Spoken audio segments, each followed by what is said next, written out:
चलो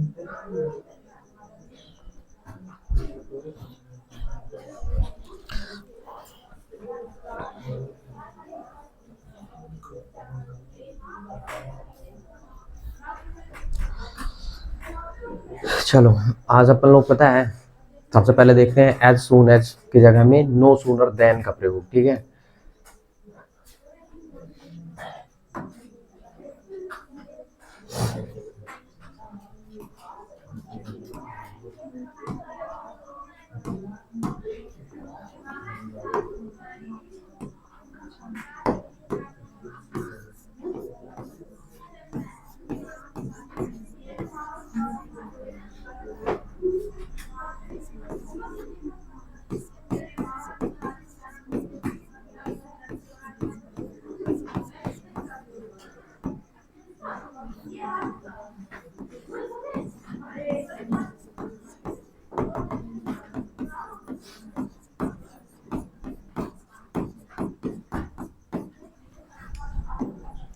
ठीक।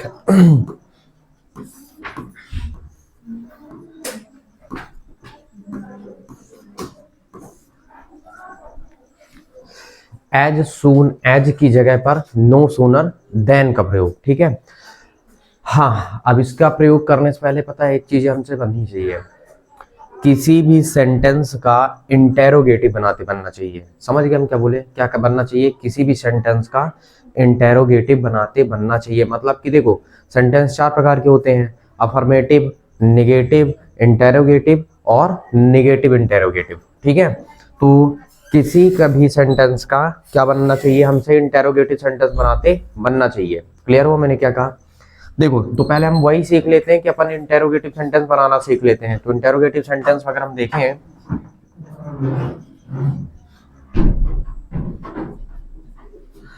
देखो जैसे मान लो एक सेंटेंस मैंने लिया, पहचान भी बनना चाहिए ना कि हम पहचान कर पाए कि कौन सा सेंटेंस है वो। ठीक है, जैसे मैंने लिखा ही वेंट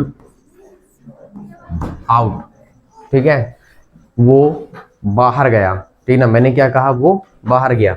अच्छा यहाँ पे देखो पहचान का तरीका क्या है, सब्जेक्ट कौन है, ही मतलब वह। क्या सब्जेक्ट के तुरंत बाद कोई हेल्पिंग वर्ब है, नहीं है। जब सब्जेक्ट के तुरंत बाद कोई हेल्पिंग वर्ब नहीं होती है तो इसका साफ मतलब ये है कि या तो प्रेजेंट इंडेफिनिट का टेंस होगा या तो पास्ट इंडेफिनिट का टेंस होगा, क्योंकि यही दो ऐसे टेंस हैं कि अफर्मेटिव में इनमें हेल्पिंग वर्ब नहीं होती है। लेकिन इंडेफिनिट की पहचान होती है कि प्रेजेंट इंडेफिनिट की पहचान होती है कि मेन वर्ब के साथ सीधे, यानी मेन वर्ब सीधा लगा रहेगा कि ना, मेन वर्ब की फर्स्ट फॉर्म होगी या तो उसी के साथ एस या एस लगा होगा। पास्ट इंडेफिनिट की पहचान ये होती है कि ना, पास्ट इंडेफिनिट की अगर हम बात करते हैं तो पास्ट इंडेफिनिट की मेन बात ये है कि मेन वर्ब की सेकंड फॉर्म का यूज होता है। किसका यूज होता है, मेन वर्ब की सेकंड फॉर्म। तो यहाँ पे मेन वर्ब की कौन सी फॉर्म है, सेकंड, मतलब ये पास्ट इंडेफिनिट है। ये क्या है, ये कौन सा टेंस है, पास्ट इंडेफिनिट है। ठीक है, ये पता होना चाहिए। अब पास्ट इंडेफिनिट का रूल्स क्या कहता है कि जब हम निगेटिव बनाते हैं तो क्या हो जाता है, हेल्पिंग वर्ब डिड नॉट लगा देते हैं और मेन वर्ब की सेकंड फॉर्म से कहां जाते हैं, मेन वर्ब की फर्स्ट फॉर्म पे आ जाते हैं। तो जब निगेटिव बनेगा तो क्या हो जाएगा, ही डिड नॉट, और ये क्या हो जाएगा, वेंट का क्या हो जाएगा, गो, और क्या हो जाएगा, आउट। और ये लग गया आपके पास फुल स्टॉप लास्ट में। देखो वेंट का क्या हो गया, गो हो गया, फर्स्ट फॉर्म में आएंगे।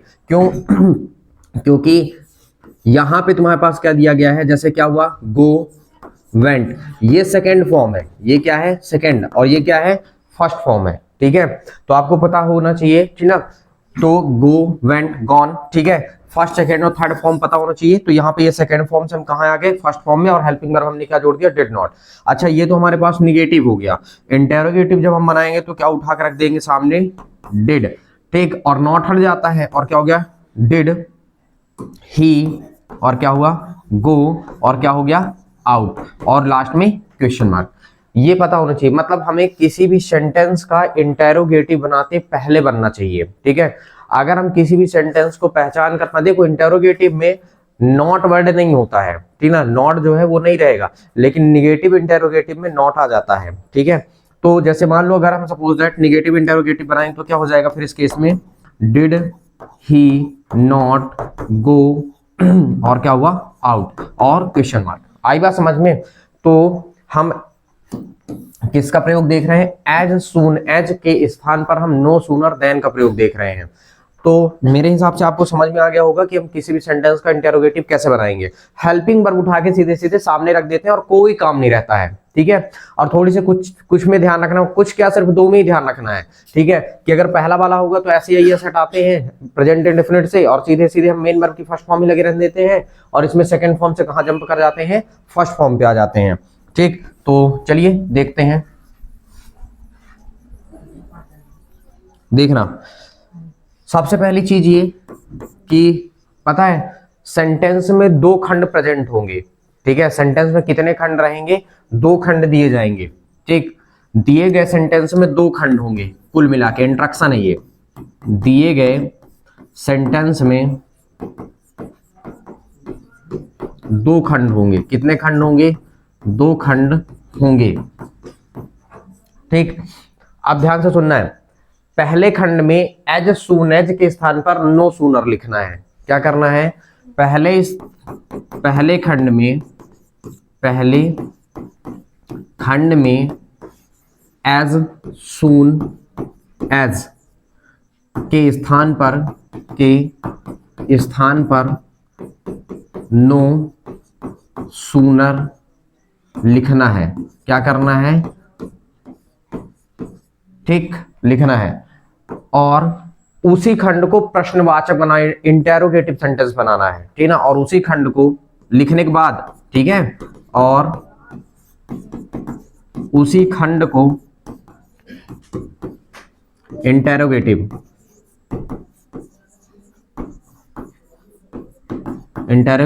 बनाना है, ठीक। उसी में, ठीक ना, एज सून एज के स्थान पर नो सूनर लिखने के बाद जितना बचेगा उसको सबको क्या बनाना है, तुमको इंटेरोगेटिव बनाना है, ठीक है। अच्छा, लास्ट केस क्या है तुम्हारे पास, फिर अब उसके बाद तुमको क्या करना है, देन लिख करके दूसरे खंड को लिखना है। देन लिख कर दूसरे खंड को लिखना है। क्या करना है, देन लिख करके दूसरे खंड को लिखना, मतलब दूसरा खंड अपन को पूरा लिख देना है। ये आपका इंस्ट्रक्शन है, ठीक है ना, बिल्कुल समझने के लिए, ठीक है। हिंदी में इसलिए लिखा दिया हूं ताकि आपको बिल्कुल भी कंफ्यूजन ना हो, ठीक है। मतलब कितने खंड दिए जाएंगे, दिए गए सेंटेंस में दो खंड होंगे। कितने खंड होंगे, दो खंड होंगे। पहले खंड में एज सून एज की जगह में क्या करना है, नो सूनर लिखना है। आपको क्या लिखना है, केवल नो सूनर लिखना है, ठीक है। और उसी खंड को क्या बनाना है, इंटेरोगेटिव बनाना है। क्या बना देंगे, इंटेरोगेटिव, मतलब प्रश्नवाचक बनाएंगे। फिर क्या लिखना है, देन लिख करके दूसरे सेंटेंस को ज्यों का त्यों लिख दिया जाता है ना, तो देन लिख कर क्या करना है, दूसरे सेंटेंस को लिखना है, ठीक है। अब हम एग्जांपल ले लेते हैं तो समझ में आ जाएगा। देखो एग्जांपल के माध्यम से, पहला एज सून एज, ठीक,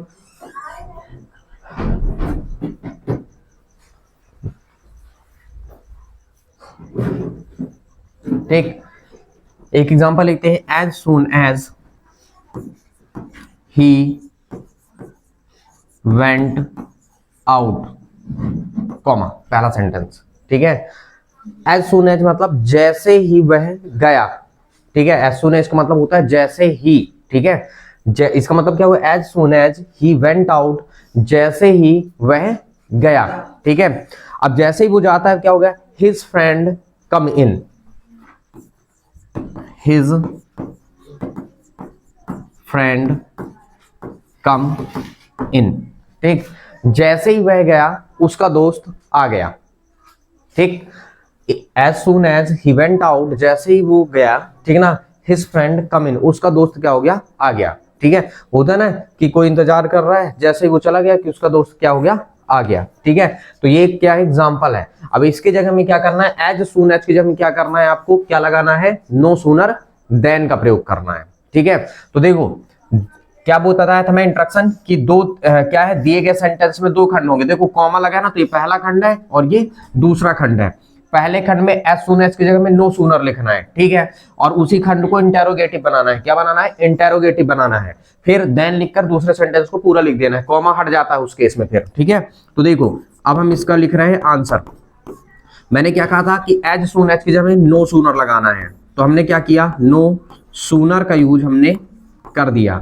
अच्छा देखो अब जितना बचा ही वेंट आउट, इसको क्या करना है, इंटेरोगेटिव बनाना है। तो ये कौन सा सेंटेंस है, ही वेंट, मेन वर्ब की सेकंड फॉर्म का यूज किया गया है, और जब सेकंड फॉर्म का यूज किया गया मतलब कि हेल्पिंग वर्ब क्या होगी, डिड। तो डिड उठ के क्या आ गया सामने, तो क्या हो जाएगा, डिड ही, और वेन मेन वर्ब की सेकंड फॉर्म से कहां जाएंगे, फर्स्ट फॉर्म पे, और क्या हो जाएगा तुम्हारे पास, गो, और क्या हो जाएगा, आउट, और कॉमा हटेगा, और इसी कॉमा की जगह में समझो क्या लग गया तुम्हारे पास, देन लग गया, समझ गए, इसी कॉमा की जगह क्या लग गया, देन, और बाकी सब तुमको सेम लिख देना है, हिज फ्रेंड कम इन, ये है इसका पूरा, ठीक है। समझ में आया कैसे बनाना है। एक अपन और एग्जांपल ले लेते हैं, as soon as I reach Mumbai, as soon as I reach, चलो मैं भोपाल कर लेता हूं, ठीक ना, as soon as I reach Bhopal, जैसे ही मैं भोपाल पहुंचा, देखो आई रीच भोपाल, ठीक है, यहां पे कोई हेल्पिंग वर्ब नहीं है, ठीक है, इसका मतलब ये वाला सेंटेंस का है कि सेंटेंस पहचानते बनना चाहिए ना कि ये वाला तुम्हारे पास क्या है, प्रेजेंट इंडिफिनिट का है, काहे का है, प्रेजेंट इंडिफिनिट का। जैसे ही मैं भोपाल पहुंचा, आई विल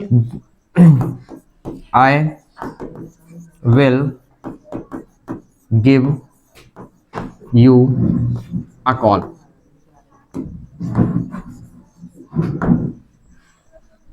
ठीक, जैसे ही मैं भोपाल, ठीक है, देखो इसका ये मतलब है कि जैसे ही मैं भोपाल पहुंचूंगा, क्योंकि पूरा का पूरा सेंटेंस है, वैसे ही मैं आपको कॉल करूंगा, ठीक है, या फिर जैसे ही मैं आप भोपाल पहुंचता हूं, ठीक ना, पहुंचता हूं, ठीक ना, मैं आपको कॉल करूंगा। अब देखो सिंपल सी बात है, क्या करना, मैंने भी क्या बताया कि आपको करना क्या है, कुछ नहीं, नॉर्मल सा काम है। आप जब इसमें देखो आपसे अर्थ निकालते बने बने पर इंट्रक्शन आपको थोड़ी सी पता होना चाहिए, ठीक है, कि एज सून एज की जगह क्या लिखना है आपको, नो सूनर, नो सूनर। और देखो आई रीच भोपाल पहचानते बनना चाहिए, ये प्रेजेंट इंडिफिनिट है, और प्रेजेंट इंडिफिनिट का रूल्स क्या कहता है, देखो से पहले दिए गए खंड में दो, मतलब पहले दिए गए सेंटेंस में दो खंड हो गए, कॉमा लग गया, दो सेंटेंस, दो खंड दिखने लग गए। पहले खंड में एज सून एज के स्थान पर नो सूनर लिखना है, हमने लिख दिया, एज सून एज की जगह में नो सूनर हमने लिख दिया।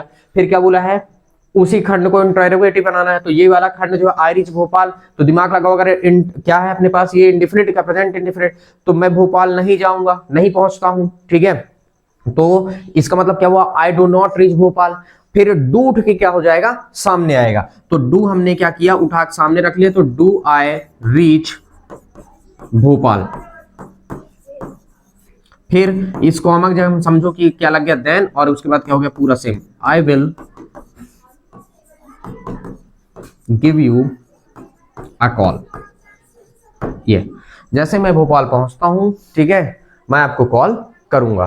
तो ये आपके पास पता होना चाहिए, मेन खेल सिर्फ यहाँ का है, सिर्फ इतने में खेल चालू होता है, ठीक है, कि ये आपसे इंटेरोगेटिव बनाते बनना चाहिए। अगर इंटेरोगेटिव बनाते नहीं बनाना, तो इंटेरोगेटिव से सब खत्म हो जाता है फिर, ठीक है। और अधिकतम पता है, ये तो प्रेजेंट इंडेफिनिट का देगा आपको, ठीक ना, ये तो प्रेजेंट इंडेफिनिट का देगा, या तो फिर सीधे सीधे किसका देता है, पास्ट इंडेफिनिट का देता है। कभी कभी क्योंकि यही इसी दो में पता है, इन्हीं दो सेंटेंसों में बच्चे कंफ्यूज होते हैं, इसीलिए वो इसी को रखता है, ठीक है। और कुछ रेयर केस ऐसे बाकी देने के लिए कुछ भी दे सकता है, पर अधिकतम वो इन्हीं को देता है ताकि आप कंफ्यूज हो जाए, गलत कर दे और नंबर आपका सीधे कटे, ठीक है। अब देखो एक और देखते हैं अपन,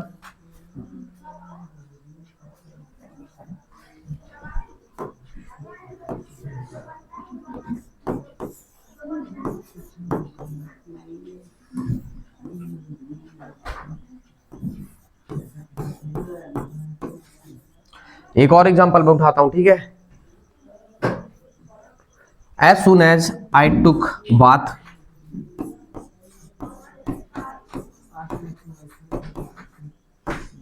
ठीक,